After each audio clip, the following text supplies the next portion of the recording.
بسم اللہ الرحمن الرحیم۔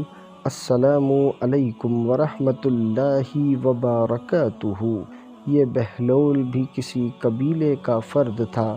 دجلہ کنارے بیٹھ کر مٹی کے گھروندے بنا رہا تھا کہ اچانک وہاں سے بادشاہ گزرا اور اس نے یہ منظر دیکھا اور کہا کہ بہلول کیا کر رہے ہو؟ فرمایا جنت کے محل بنا رہا ہوں۔ بادشاہ نے کہا اچھا بیچتے بھی ہو؟ فرمایا ہاں بیچتا ہوں۔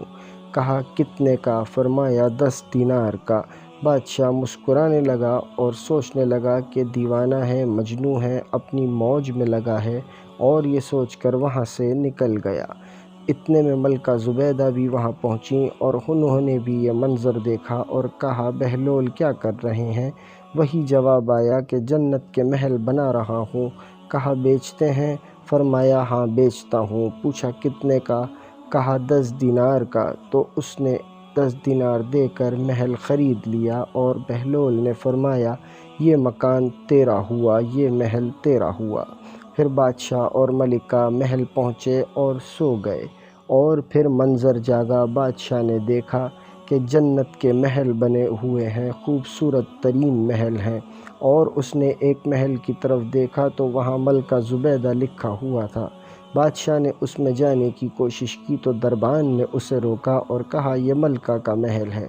بادشاہ نے کہا وہ ملکہ میری ہی بیوی ہے۔ دربان نے کہا دنیا کے معاملات کچھ اور ہیں اور آخرت کے کچھ اور۔ بادشاہ کی آنکھ کھلی اور اس نے ملکہ کو بیدار کیا کہ تم نے ایسا کون سا عمل کیا تھا نیک جو تمہارا میں نے ایسے ایسے محل دیکھا ہے جنت میں، مجھے بتاؤ۔ اس نے کہا یاد آیا میں نے بہلول سے جنت کا محل خریدا تھا۔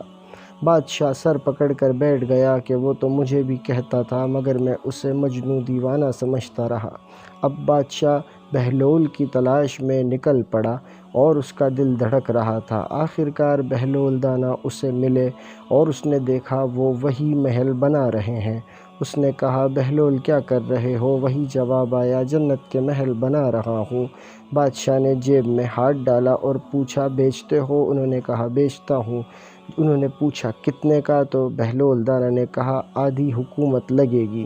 تو بادشاہ نے کہا کہ کل تو 10 دینار کا بیچتے تھے۔ انہوں نے کہا کہ کل تم اندھے کا سودا کر رہے تھے اور آج تم دیکھ کر آئے ہو۔